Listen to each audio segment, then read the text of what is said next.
Et bonjour à tous, j'ai l'immense plaisir d'accueillir David Cage pour une interview. Donc salut David et merci beaucoup déjà d'avoir accepté cette interview. Comment vas-tu? Salut, bah écoute, ça va très bien ma foi.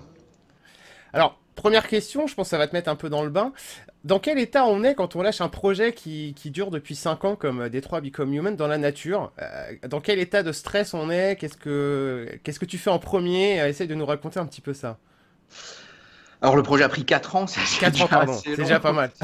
Mais dans quel état on est? Ah bah là on est 2 semaines après la sortie, donc on est dans un état un petit peu différent. Mais je dirais Oui, au moment de la sortie, c'est un mélange évidemment de stress et d'impatience. Bah, de stress parce que c'est 4 ans de sa vie qu'on va mettre devant les yeux des joueurs et on est impatient de savoir ce qu'ils en pensent et voilà ce qu'ils vont ressentir en jouant au jeu. ouais. Puis d'impatience, on a vraiment envie de savoir quoi.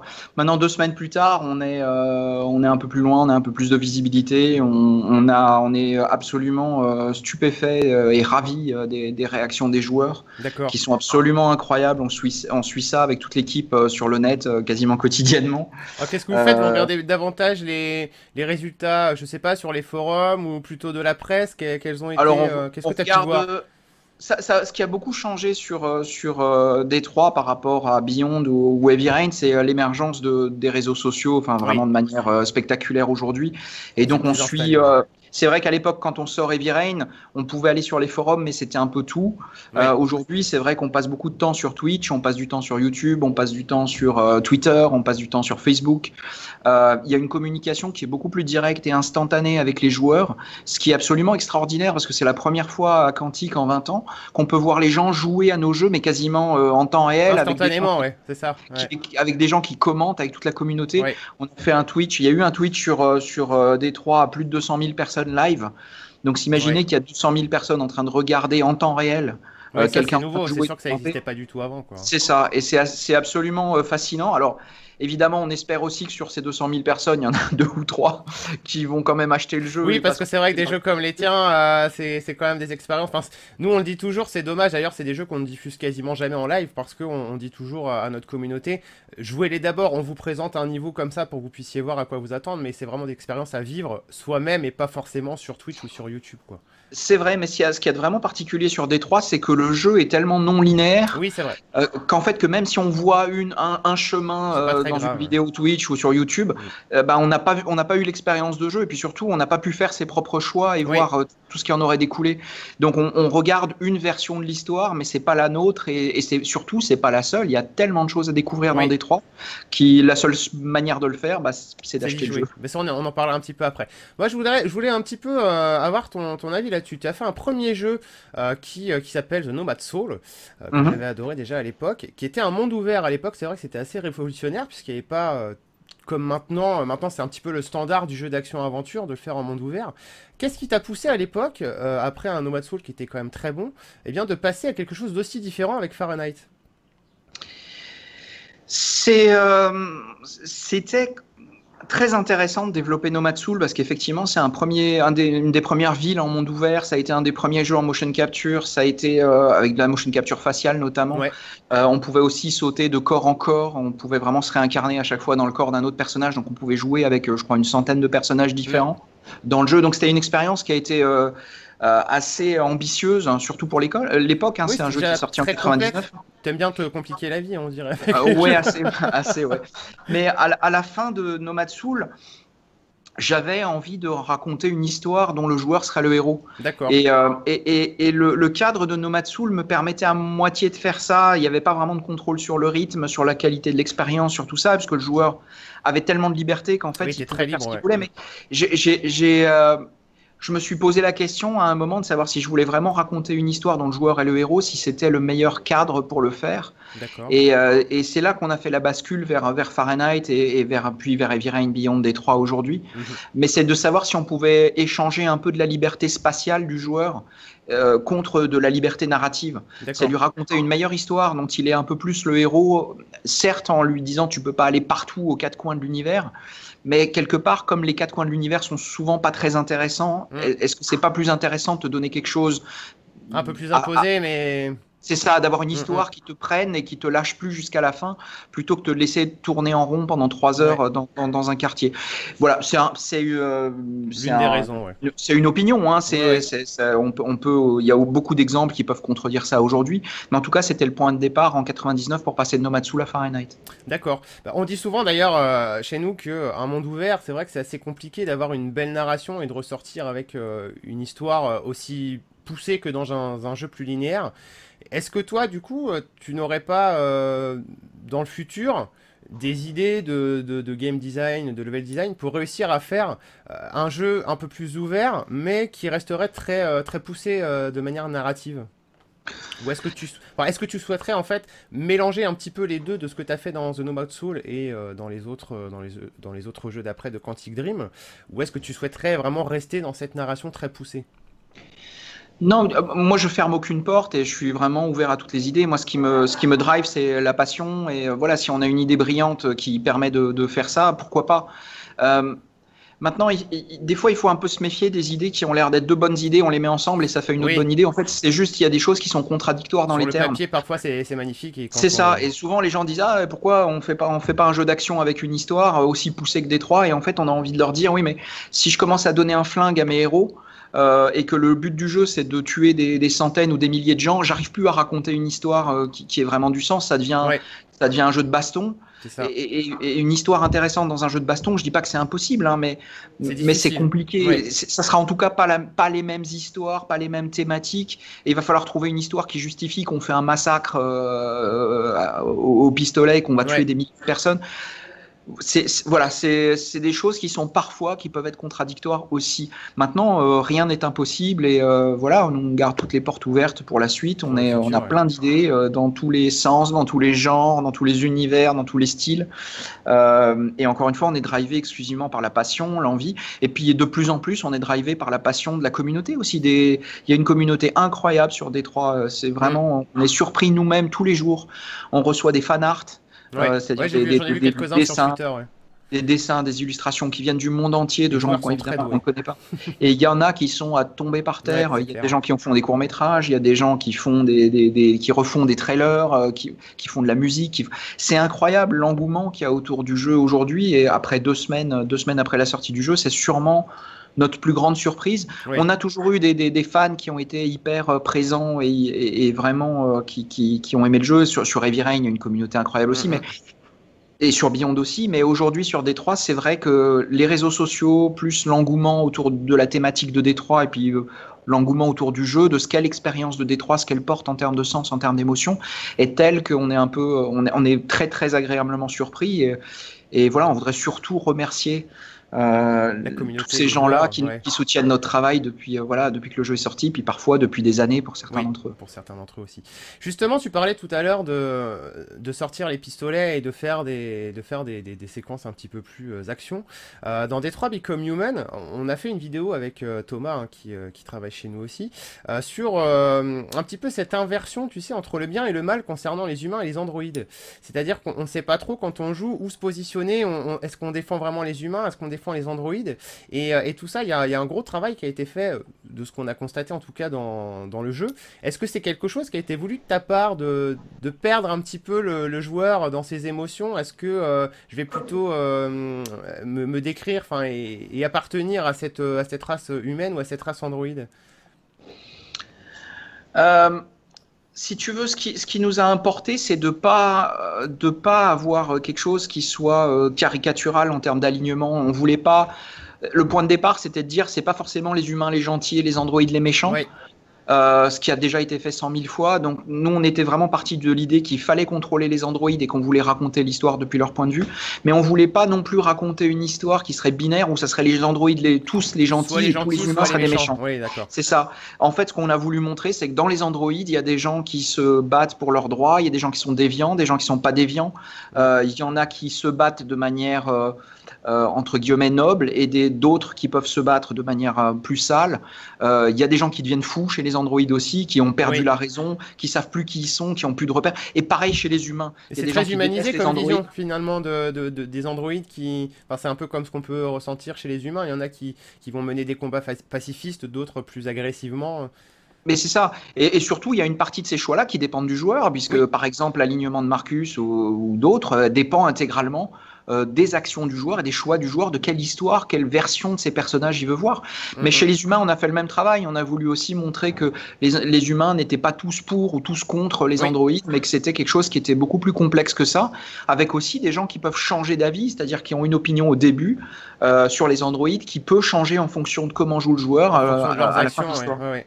Exactement. Et tu parlais aussi tout à l'heure des choix et des conséquences. C'est vrai que c'est un jeu qui est assez exceptionnel, Détroit, là-dessus, puisque, enfin, personnellement, j'en ai fait un certain nombre des jeux vidéo depuis 2009, mais dans celui-ci, c'est quand même, enfin, c'est un vrai labyrinthe, le jeu. Ça a dû être un vrai calvaire pour organiser tout ça, j'imagine. Combien de temps l'équipe a vraiment mis pour que ça fasse sens, qu'il n'y ait pas d'incohérence, que tout s'imbrique, que tout évolue quand même. Ça a dû être un sacré cauchemar, hein. Ça a été un cauchemar, je peux te le dire. C'est 2 ans et demi de développement, enfin d'écriture, Ouais. 2 ans et demi d'écriture et 4 ans au total de développement. C'est plus de 200 personnes qui ont travaillé sur le jeu. L'écriture, moi j'ai vraiment travaillé avec une petite équipe resserrée autour de moi, de gens Mhm. qui connaissent mon travail et qui connaissent ce format de fond en comble, parce qu'il y en a qui travaillent avec moi depuis 10 ans ou plus. Oui, depuis Euh, Heavy Rain, et, du coup, vous avez développé ouais, une certaine... oui, il y a une certaine expertise qui voilà, s'est ouais. développée dans cette équipe-là, et donc j'ai été très très très bien entouré, parce que très honnêtement, sans eux, j'aurais juste été incapable de le faire. Ils ont été durs parfois. On achetait des scènes, il y a des scènes, des fois, je passais un mois sur une scène, très fier de moi, je leur présente et ils me disent bah non, Ça c'est pas marchera bien pas. parce que c'est ça. On en discute, on s'engueule, et puis finalement ils ont raison, et puis je la jette, et puis je repars, et voilà. Mais au final, c'est un travail qui a été extrêmement bénéfique au jeu. Ils ont eu aussi un travail qui a été très créatif, donc Oui, vraiment sur discuter des scènes, des intentions, de ce qu'une scène doit faire, doit pas faire. Mais ça a été aussi un travail très rigoureux sur les cas, s'assurer qu'on a géré tous les cas, qu'on n'a rien oublié, oui. ne pas se dire tiens le joueur va vouloir faire ça et on l'a pas prévu, ou on n'a pas prévu de conséquences à telle ou telle action. Et ce travail-là, à l'échelle du jeu, est vraiment énorme, Ouais, énorme, c'est énorme. démentiel, oui. Ouais. Et aujourd'hui, moi, je me rends compte que, enfin, moi, je suis un peu un poisson rouge, donc j'oublie assez vite. Ouais, on est Mais deux, je sais t'inquiète pas. qu'aujourd'hui, je me retrouve face à des joueurs qui me disent, ah, ben dans le jeu, est-ce qu'on peut faire ci, est-ce qu'on peut faire ça? Et très honnêtement, je m'en Ouais, rappelle tu plus t'en parce souviens que plus, oui. non, il y a tellement de choses dans ce jeu, et pourtant j'ai tout écrit, j'ai tout filmé, j'ai tout, voilà, j'ai Ouais, tout, ouais. tout supervisé. Mais il y a tellement de cas, et de sous-cas, et de sous-cas dans les sous-cas que Ouais, des fois, après on s'y perd, moi-même, quoi, je me c'est perds. évident. Ouais, ouais. Et tiens, Alors est-ce quand qu'il je y me a perds, des quand- scènes secrètes? Est-ce qu'il y a des embranchements qui n'apparaissent pas forcément dans les, tu sais, dans les plans de chapitres? euh, y a pas Normalement, vraiment non. Il n'y a pas vraiment de scène secrète, Ouais. puisque l'idée n'était pas nécessairement de cacher des choses. Maintenant, je sais qu'il y a des branches qui sont assez peu usitées, puisqu'on a les statistiques, mais le Oui. joueur a les statistiques aussi, hein, il peut regarder. Il y a des branches qui sont plus ou moins visitées Ouais. par les joueurs. C'est très difficile à Euh, accéder. Moi, je me souviens, c'est sur le chapitre où on doit aider Kara à trouver, tu sais, entre un hôtel ou dans la voiture, etc. Il y a une ouais. ligne, j'y arrive pas. Ah, bon. Mais oui, il y a des branches qui sont plus ou moins faciles d'accès ou évidentes d'accès. Mais je crois qu'il y a de quoi s'occuper, hein, Oui, il y a de quoi si on faire. veut vraiment tout débloquer, il y a de quoi faire. Ouais, il y a certains chapitres effectivement qui sont très très riches. Alors pour imaginer le Détroit de 2038, est-ce que tu t'es documenté ou est-ce que tout ça sort un peu de ton imaginaire, de ton analyse aussi de la société actuelle, des technologies qui sont actuellement disponibles? Comment t'as fait pour vraiment imaginer ce futur de Détroit de 2038? Ça a été un gros travail de documentation et de recherche qu'on a fait Mhm. en amont. On n'en a pas beaucoup parlé de ça parce que c'est pas forcément c'est un peu notre tambouille interne, et c'est pas, voilà, on raconte pas toujours comment on fait les choses en amont, mais Mm.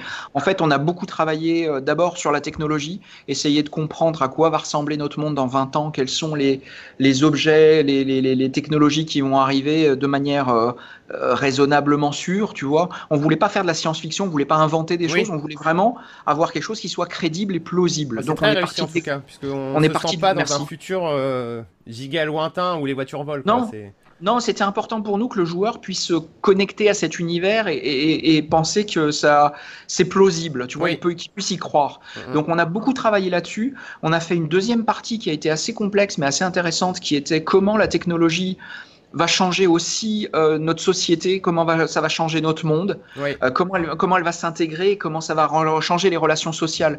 Donc il y a tout un aspect sociétal, j'ai envie de dire, sur lequel on a aussi beaucoup consulté, beaucoup réfléchi. ouais, les valeurs Essayer morales, ouais. les valeurs morales, cette relation un peu ambiguë à la technologie avec Oui, des gens qui en profitent, des gens qui en souffrent, oui, des gens qui l'adoptent, des gens qui la rejettent. Et il y a beaucoup de choses à étudier parce qu'il y a un certain nombre de choses dans le passé qui sont déjà produites sur oui. l'adoption du téléphone mobile, sur l'adoption de l'informatique, tu vois, il y a un On a certain déjà nombre un bon pied dedans, c'est ce qu'on disait aussi dans notre vidéo avec Thomas. C'est vrai que cette crédibilité de l'univers et de Détroit, de ce Détroit de 2038, on y croit parce qu'on est déjà un petit pied dedans, voire même un grand. Donc c'est vrai que... C'est ça. Et après, l'autre partie sur laquelle on a fait beaucoup de recherches, qu'on a beaucoup lu, ça a été toute la partie ségrégation, lutte Oui, raciale, etc., les civil rights. Et on a consulté, c'est vrai, beaucoup les États-Unis. On a relu les discours de Martin Luther King. On a regardé l'histoire des Black Panthers, oh, on le ressent de la, énormément aussi dans le jeu, ça. Hein. de la culture noire aux États-Unis. On s'est beaucoup documenté, on a beaucoup parlé, on a beaucoup lu. Mais on est allé au-delà. Enfin, on s'est beaucoup renseigné sur la révolution en Ukraine. On Oui. s'est beaucoup renseigné sur vraiment beaucoup. Enfin, Tous les soulèvements sociaux finalement qui aboutissent c'est ça. à des On a changements majeurs regardé de la société, quoi. C'est ça, on a regardé ce qui se passe dans différents pays, ici et là, comment les gens se rebellent, comment les mouvements se créent, comment ils Mm, s'arrêtent, les décisions auxquelles ces gens sont confrontés, c'est-à-dire quand il y a un mouvement de révolte, à quoi ils sont confrontés entre une lutte pacifiste, comme Martin Luther King a pu le faire, ouais, une lutte peut-être plus plus violente, comme les Black agressif, ouais. Panthers ont pu le faire. Mhm. On retrouve les mêmes schémas un peu partout. On a regardé Ouais, Gandhi en Inde, on a regardé, mais on est remonté jusqu'à l'Antiquité pour voir d'accord, ouais. Spartacus, comment quand il fait une révolte d'esclaves, qu'est-ce qui s'est passé, qui étaient ces gens, et vraiment essayer de se documenter pour avoir quelque chose. On voulait pas faire un documentaire et Oui, oui, oui, c'était pas le but, c'est pas oui. une étude Ouais, scientifique ouais. non. Mais par contre, on voulait pas juste se lever un matin et se dire tiens, j'ai une idée sur la révolution, je sais comment ça va se passer. Bim, Non, j'y on a vais comme essayé ça, de ouais, travailler, d'accord. de comprendre et de retranscrire. Et ce qui est très intéressant et très touchant pour nous aujourd'hui, c'est qu'on a des gens qui sont confrontés à ces luttes dans le monde Oui, tous les réel, jours, oui, oui, oui. qui en fait postent des vidéos ou nous envoient des messages ou parlent sur le net en disant ce que vous avez décrit, c'est ce que je vis. C'est ce que je vis tous Et, les jours, ouais. et Mm. ça, c'est un truc de dingue. Oui, C'est un parce que truc de pour nous, dingue. en France, en Europe, c'est vrai que c'est des choses qui... Oui, c'est de la fiction pour nous, mais c'est vrai que quand on est plongé là-dedans, c'est quand même, ouais, enfin... Ouais, se dire que ça existe encore aujourd'hui, c'est quand même dingue, quoi. tu vois, quand tu es assis en Europe ou aux États-Unis, que tu es dans ton canapé et que tu Mm. commentes l'actualité en disant haha, ça se passe pas comme ci ou ça se passe comme ça, en fait, t'en sais rien. Et Non. en fait, la réalité, c'est que les gens qui sont sur le terrain, qui vivent ces choses, eux, ils savent ce qu'ils vivent. Mm. Et en fait, pour moi, c'est une expérience incroyable parce que je me suis documenté, j'ai travaillé. Et entendre aujourd'hui des gens qui vivent ces choses au quotidien, qui sont des choses extrêmement graves, où leur vie est en jeu, et qui te disent, t'as pas trahi ce qu'on vit, Oui, c'est bien, c'est ça fait... c'est une récompense Ouais, incroyable, c'est incroyable. sûr. Ouais, ouais, ça prouve bien que t'étais dans le vrai. Pour The Nomad Soul, ton futur était déjà très sombre sous la direction d'une intelligence artificielle. Ta vision du futur, elle est quand même un peu anxiogène, non? Oui, oui, c'était vraiment le parti pris sur Détroit de raconter un futur sombre. Ouais, Euh, euh, non pas pour dire c'est ça qui va se passer, mais c'est pour dire c'est ça qui peut se passer. oui. On décrit une humanité qui est déclinante, Mhm. on décrit une humanité qui est égoïste, qui est dépendante à la technologie, qui se replie sur elle-même, qui ne communique plus vraiment. Bon, c'est On raconte 2018, c'est pas 2038 là que tu nous décris. on décrit aussi cet univers où en fait les humains ne vivent plus avec un autre humain, ils vivent avec une machine. Avec une Pourquoi? technologie, ouais. Mm. Parce que vivre avec un autre être humain, c'est trop fatigant, c'est trop de compromis, on n'est jamais d'accord, C'est ça. l'autre a d'autres goûts, faut faire des compromis et on n'aime plus faire des compromis. Non. On est devenu tellement égoïste et exigeant et on veut du plaisir tout de suite maintenant, on veut de la satisfaction. Et en fait, les seuls qui peuvent nous procurer ça, en fait, c'est triste à dire, mais c'est les machines, parce que vivre avec un autre être humain, bah, c'est faire des compromis, Mm. c'est accepter l'autre avec sa différence et accepter un autre avis, un autre, voilà. Et ça, on se rend compte qu'on est en train de perdre ça et que en fait, c'est tellement plus satisfaisant d'être avec une machine. En tout Qui est cas, à toujours court d'accord terme. avec toi, du coup. Ouais, ben oui, c'est ça. Et Ouais. c'est satisfaisant à court terme, mais c'est vraiment aussi un signe de déclin Et de parce qu'on se rend compte que déshumanisation aussi, finalement. exactement, Mm. exactement. Et en fait, pour moi, tout le propos de Détroit, le cœur de l'histoire, c'est ça, c'est de dire finalement, Attention, si on continue comme ça, on peut perdre notre voilà, humanité ouais. Et peut-être que notre humanité, elle va émerger ailleurs, et peut-être que c'est ces intelligences artificielles qui vont nous donner des leçons d'humanité quelque part. Mm. Et c'est pas du tout ce que je souhaite, c'est pas du tout ce que je crois. J'espère vraiment que ça sera pas du tout le cas. Ouais, ouais. Mais quand on regarde notre monde aujourd'hui en 2018, on Oui, on peut pas pourrait écarter évoluer vers cette ça, c'est possibilité. sûr. Ouais, ouais. Ouais. Ça pourrait toujours arriver. Pour chacun de tes jeux, ou presque, enfin, ou des derniers jeux, je pense notamment à The Taxidermist, à Kara, The Dark Sorcerer, tes démos techniques, elles se transforment souvent en jeux complets. Est-ce que c'est toujours le cas ou pas? Non, et je voudrais redire aussi que c'est quand on nous posait la question à l'époque sur Kara Ouais, et que je répondais c'est juste une démo technique, il n'y a pas de projet de jeu, j'étais sincère. ouais, ouais. C'était vraiment le cas. C'était une idée En comme ça, fait, quoi, que tu as c'était matérialisé. c'était un vrai, c'était un prototype technique qu'on a fait sans arrière-pensée, sans jamais se dire ça deviendrait un jeu un jour. Et en fait, ce qui s'est passé, c'est qu'on a travaillé sur Beyond, mais on restait hanté par ce court-métrage de Kara, puis on s'est dit c'est pas possible, il faut qu'on Il imagine faut ce faire qui se quelque passe chose. après. Ouais, Ouais. d'accord. Et ça a été, c'est comme ça que ça s'est passé. Donc j'étais vraiment sincère en le disant, je cachais rien. Et là, quand je te réponds non, il n'y a pas d'autre plan pour adapter d'autres courts-métrages, je suis à nouveau sincère. D'accord. Ce qui veut pas dire que ça n'arrivera jamais. Ça Ouais, veut dans le juste futur. qu'à la minute où je te réponds, il n'y a pas de plan pour développer Oui, autre par chose. exemple, un Dark Sorcerer, pour l'instant, t'as pas forcément de plan Non, pour en faire mais quelque chose de j'aimerais bien. plus. Ça me ferait. On a eu D'accord. énormément de plaisir à travailler sur ce court métrage qu'on a. Vraiment, ça nous a fait rire. On s'est vraiment marré. Ça a été une rencontre avec des acteurs, Ouais. dont l'acteur qui joue le Gobelin, qui est un acteur du Cosby Show, qui a été absolument incroyable. Voilà. Donc oui, j'adore Ça cet reste une des univers décalé. possibilités pour plus tard, quoi. Ouais. Mais aujourd'hui, il n'y a rien en développement. Il n'y a pas de plan pour développer quelque chose autour de Dark Déjà, Sorcerer pour l'instant. vous vous reposez de Détroit, j'imagine, parce qu'après un développement comme ça, je pense que ça fait du bien de souffler un petit peu. Oui, on souffle on souffle un petit peu, mais en même temps, on n'a pas trop le temps de se reposer. On est un studio, on est assez nombreux, Oui. entre 40 et 150 en ce moment. Donc voilà, on a besoin d'enchaîner quand même sur la prochaine idée, surtout que c'est des idées qui prennent du temps à se mettre Mm. en place. Donc on peut pas trop dire, on se prend 6 mois Oui, on peut pas. sabbatiques. Oui, voilà, c'est ce que j'allais dire, mais bon, une semaine ou deux Et où on, on bosse un peu moins, je pense, c'est quand même Oui, drôle, oui. voilà. Mais en même temps, travailler sur de nouvelles idées, c'est ce qu'on aime faire. Donc Oui, voilà, c'est du travail, mais c'est aussi notre plaisir et notre passion. ouais, bien évidemment. D'ailleurs, Quantic Dream n'a encore jamais fait de suite à l'un des jeux. Est-ce que c'est une règle? Parce que je me souviens qu'à l'époque de Omicron, on devait avoir un 2 qui était annoncé et finalement que tu avais décidé d'annuler. Est-ce que c'est une règle chez Quantic Dream? On ne fait pas de suite, on aime plutôt inventer de nouvelles choses ou est-ce que ça se fait comme ça sans vraiment de... Non, ça se fait comme ça. Je peux pas dire qu'il y a des. Tu sais, il y a très peu de règles, tu vois, intangibles chez Quantique. On se dit rarement, on fait pas ci ou on fait ça. Oui, parce que c'est comme ça, C'est, ouais. Mm. on suit vraiment encore une fois, notre passion, notre Mm. instinct et l'envie que l'équipe a de travailler sur ci ou sur ça. Jusqu'à maintenant, on n'a pas eu matière à se dire, on a quelque chose de nouveau à raconter sur les histoires qu'on a déjà créées.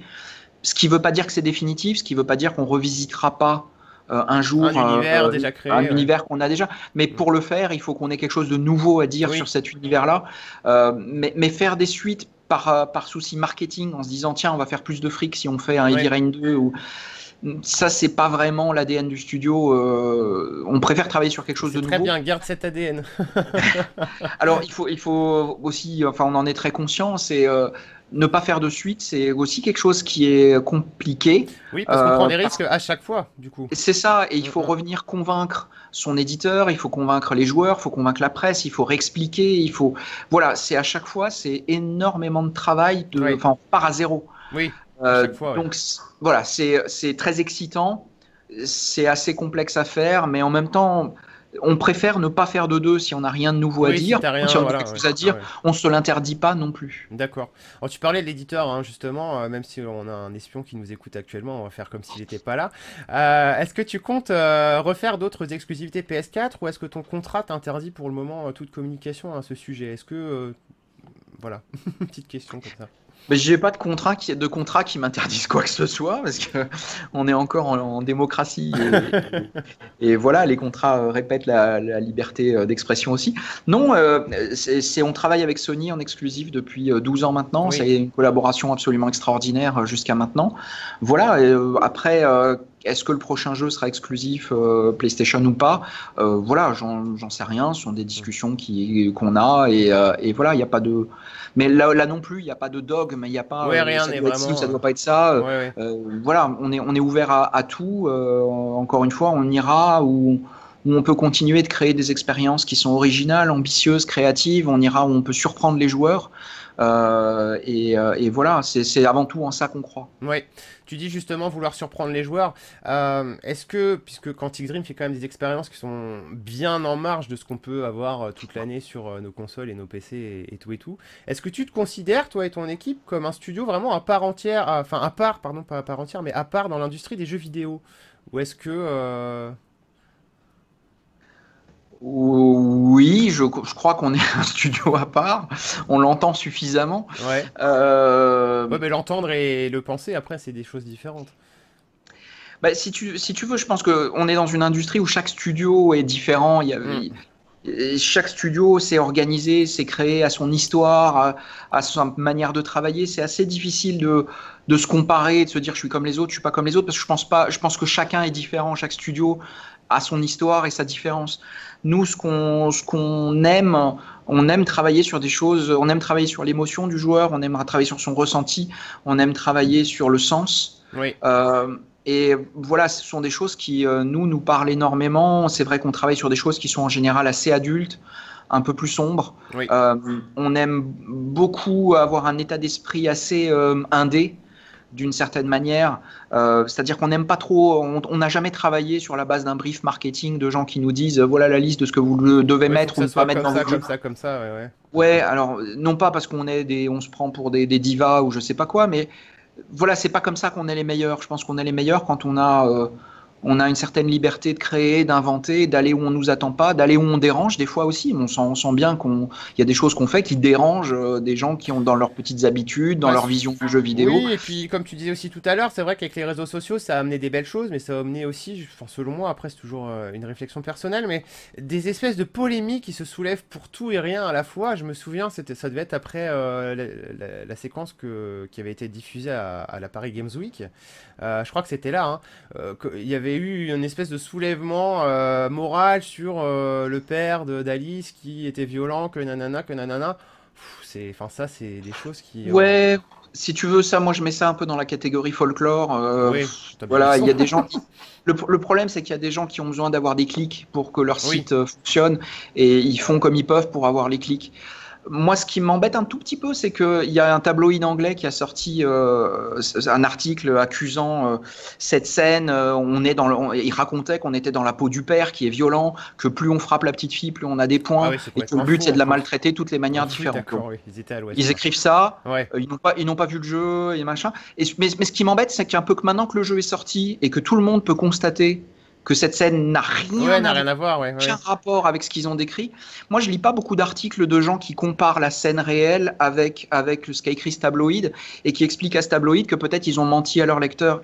Et voilà, moi, ça me gêne. Oui. Après, le Enfin, reste, les c'est de polémiques, la les trucs. désinformation finalement, c'est Oui, nuire c'est de la. pour nuire finalement, quoi. Enfin, c'est... Ah, mais ouais. non, mais c'est même pas pour nuire. Ils ont besoin de vendre leur journal. Oui, Donc, voilà, ouais. alors, après, qu'on crée des polémiques, c'est une chose. Qu'on invente et qu'on mente, Ouais, ça, c'est c'est autre plus chose. dérangeant. Oui. Mais voilà, après, moi, je suis pas la règle de législation des journalistes. Chacun écrit ce qu'il veut, Oui, les chacun, tabloïds voilà, ouais. anglais À font sa ce qu'ils ligne veulent. éditoriale, même si elle Mais est par contre, je serais un douteuse. lecteur de ces journaux. Je me dis, s'ils me mentent sur ça, sur quoi d'autre ils me mentent? Oui, Voilà, oui. c'est une question intéressante. D'accord. Si on retrace, j'ai encore deux questions pour toi, enfin trois. Si on retrace un petit peu le chemin de Quantic Dream, de The Nomad Soul, je le mets un petit peu de côté puisqu'on n'est pas du tout dans le même schéma. De Fahrenheit à Détroit, donc ça a commencé, Fahrenheit c'était la génération PlayStation 2. Quelles évolutions tu as pu voir, toi, autant en termes d'outils de développement, en termes d'équipe, en termes de vision du jeu vidéo? Quels seraient, selon toi, les meilleurs marqueurs qui auraient un petit peu fait évoluer toutes ces années-là? Waouh, ça c'est une large question. Euh, L'industrie, je dirais, a changé. Ouais, Sur certains aspects, c'est-à-dire que c'est vrai que quand on commence à travailler sur Fahrenheit et encore plus sur Heavy Rain, quand on parlait d'émotion au tout début dans un jeu, les gens nous regardaient en fronçant les sourcils et en se demandant de quoi on parlait. Parce que à l'époque de Fahrenheit, par exemple, parler d'émotion dans un jeu, ça avait juste aucun sens et Voilà, moi je me rappelle qu'on me demandait combien il y avait d'armes dans le jeu, combien de niveaux, combien d'ennemis, et Oui, c'était j'expliquais quand, qu'il ouais. n'y avait rien de tout Ouais, ouais, ça. ouais. Et on se demandait si j'étais cinglé ou On va quoi, rien ou on se faire dans demandait, ton jeu. c'est ça, ou alors on se demandait si j'avais fait un film. Alors j'essayais Ouais, d'expliquer, non, ouais. c'est interactif, mais on tire pas. Et les gens me disaient, mais qu'est-ce qu'on fait si on tire pas? Comme si l'interactivité Ouais, il y avait que se ça qui résumait à comptait, appuyer ouais, sur ouais, une ouais. gâchette. Ouais, c'est Voilà, si ça, on ouais. tire, si on n'a pas un flingue, c'est pas C'est interactif. pas un jeu vidéo, ouais. Les lignes ont bougé un petit peu sur ces sujets-là, c'est-à-dire qu'aujourd'hui, l'émotion est quelque chose qui est accepté par une grande majorité de développeurs, Oui, intégré avec souvent beaucoup de talent dans des jeux, y compris des jeux d'action. oui. Et c'est non seulement intégré par les développeurs, mais c'est de plus en plus apprécié par les joueurs aussi, même dans un jeu d'action. Donc à cet égard-là, je pense que les choses ont vraiment évolué, bougé, et je pense que ça rend les jeux plus intéressants, plus profonds, plus émouvants, plus tout ce qu'on veut. On est immergé davantage quand on a une histoire Ouais, vraiment à vivre et à suivre, quoi, hein. c'est ça. Après, je pense qu'il reste un certain conservatisme. Oui. Alors, il reste, ça devient de plus en plus des îlots de gens qui ne veulent pas que leurs médias évoluent. Ou Ben, alors qu'il évolue selon ce qu'ils leur désirent propre eux. vision et leur propre live. Je te pose cette question aussi parce que on fait un article maintenant sur PlayRun.tv quand il y a des grosses sorties qui récapitule un petit peu les notes, les avis, les points forts, les points faibles de toute la presse européenne. Et en Europe, je crois que de mémoire, hein, c'était entre 17,5 et 18 la moyenne de Détroit. J'ai vu en revanche des notes passées de médias américains qui sont pourtant tout ce qu'il y a de plus respectable d'habitude, qui ont absolument, enfin, qui sont passés à côté du jeu, qui ont mis, je crois, j'ai vu un 4 sur 10, j'ai vu un 3 aussi sur 10. Qu'est-ce que t'aurais à, comment tu prends ces notes-là? Enfin, est-ce que tu te dis, waouh, ils ont complètement, ils ont rien compris de ce que je proposais, ou est-ce que ça va plus loin que ça, selon toi? Alors, on voit une énorme différence de notes aux États-Unis par rapport à l'Europe et à l'Asie, Oui. pour des raisons parfois parfois qu'on s'explique pas. Mhm. Après, il y a des gens qui rentrent dans l'expérience, il y a des gens qui rentrent pas. Hein, ça, on peut rien y faire. Oui, c'est les goûts, quoi. Euh, Ouais. Moi, ce qui m'intéresse beaucoup, c'est la note user qui est à 8,8. Oui. Ce qui est une note très très très élevée, qui est beaucoup plus haute que la note de la presse. Mhm. Et quelque part, il y a un moment où soit on fait des jeux pour faire plaisir aux journalistes et avoir des bonnes notes, soit ce qui nous intéresse, nous, Oui, c'est c'est plutôt les d'avoir... joueurs, heureusement. Ouais. C'est les joueurs, c'est si les joueurs aiment ce qu'on fait et qu'ils se disent j'ai dépensé 70 € pour acheter ce jeu et je suis content de mon Ouais. expérience. Voilà, c'est quelque chose que nous, on valorise beaucoup plus. On aime toujours quand la presse nous soutient et heureusement, massivement, elle l'a Oui, fait. d'une manière générale, oui, c'est ce que je te disais tout à Voilà, l'heure. Voilà, après, les quelqu'un notes sont qui met 4 sur excellentes, hein. 10, quelqu'un qui met Ouais. 4 sur 10 à une expérience comme Détroit, voilà, c'est difficile. Enfin, tout ce qu'il dit, c'est qu'en fait, il ne veut pas de jeu de ce type-là. C'est même Oui, plus c'est un ça, c'est un jugement. combat personnel et pas C'est une. ça. C'est pas un jugement. Ça Enfin, devient. c'est pas une Enfin, critique, c'est plus quoi, un de l'œuvre. jugement, c'est Ouais. plus un jugement objectif sur la qualité du Oui, jeu, c'est ça, ouais. ça devient une décision idéologique Oui. en disant je ne veux pas de ces jeux-là. Mm. Et voilà, ça, moi, je n'y peux rien. Non. Ça, on va pas changer ce qu'on aime et ce en quoi nous on croit, Mhm. parce que autant eux n'y croient pas et on respecte, autant nous on y croit. Il y a aujourd'hui des centaines de milliers de gens, des millions de gens qui croient dans ce qu'on fait et qui nous suivent, qui nous donnent des super notes sur le net, Oui, puis les qui chiffres de vente le confirment, hein, tes jeux se vendent à chaque fois très bien, donc y a oui, pas de raison oui, d'arrêter. non, non, mais c'est au-delà de continuer ou d'arrêter, qui est une question qui se pose pas, mais la question est plutôt de défendre une vision du jeu Et ses convictions, euh, ouais. et ses convictions, et c'est peut-être pas une vision qui est consensuelle, Mhm. et tant mieux si c'est pas consensuel, parce que bah, c'est ça qui fait bouger les choses aussi. Si on fait ce que tout le monde attend de nous qu'on fasse, eh ben, moi je vais faire un shooter demain, et des shooters, il y en a 10 000 sur le marché, et mon Oui, shooter c'est perdu au milieu des 10 000 c'est shooters. ça. Est-ce que ça fait avancer notre média? Est-ce que ça apporte quelque chose de l'eau au moulin? Est-ce que ça fait évoluer quelque chose? Bah, sauf si Je tu crois as pas. l'idée du siècle qui va faire que, ou une DA C'est ça. absolument sensationnelle, mais bon, c'est vrai que tu t'engages après sur un terrain qui est beaucoup plus concurrentiel Oui, et mais au-delà de ça, forcément. il y a déjà une telle offre. Oui, voilà, ouais. Il y a des tas de gens qui font ça tellement bien. Ouais. Donc, je vois pas trop l'intérêt pour un studio comme le mien d'aller faire un jeu de plus Oui, sur des marchés qui existent déjà. Donc, nous, on défend une vision par conviction avant tout. Hein. C'est pas qu'un raisonnement business, c'est un raisonnement avant tout créatif, de dire on fait les choses dans lesquelles on croit, avec beaucoup de passion, beaucoup de sincérité. Et ce travail-là est vu et reconnu aussi par une bonne partie de la presse, une majorité de oui. la presse, j'ai envie de dire, et par surtout énormément de joueurs. Et c'est ça qui nous importe le plus. Bah, c'est très bien. Alors j'ai une dernière question qui est pas vraiment une question. Je vais essayer de faire un petit peu marcher ton imagination. Alors j'ai un Aïe. super début de scénario à te proposer. À toi d'imaginer la suite hein, en quelques phrases. Alors des individus découvrent dans la forêt un bunker de la Seconde Guerre mondiale. Ils le fouillent. Ils trouvent une trappe qui était restée fermée depuis la fin de la guerre. Ils l'ouvrent et découvrent des technologies très avancées jamais découvertes avant. Qu'est-ce qui se passe ensuite? Nom de Dieu. Qu'est-ce qui se passe ensuite? Bah, ça dépend des choix du joueur. Ouais, voilà. Tu t'en Voilà. sors bien. Soit il referme la trappe et il oublie ça à Ouais, il s'en jamais, c'est la va fin et du jeu. soit il va dedans et... Soit il décide de rapporter ça à la police en disant regardez ce que j'ai trouvé, c'est la fin du jeu, c'est nul comme histoire ça. Ou alors bah, il décide de s'approprier ces technologies et il devient un super héros et il va affronter les méchants.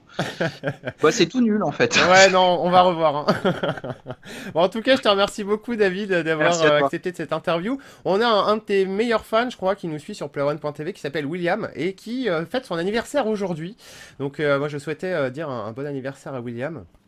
Et je pense que tu peux le faire aussi, David, parce qu'il ne me parle que de toi depuis 2 semaines, là. Depuis Détroit, il est absolument fou. Eh ben joyeux anniversaire William, tu as ton anniversaire un jour avant le mien puisque moi c'est mon anniversaire demain. Ah, bah, bon anniversaire en avance, alors, David. Voilà. Merci beaucoup à toi, merci beaucoup d'avoir Merci. regardé cette vidéo, et on vous dit à bientôt. À bientôt.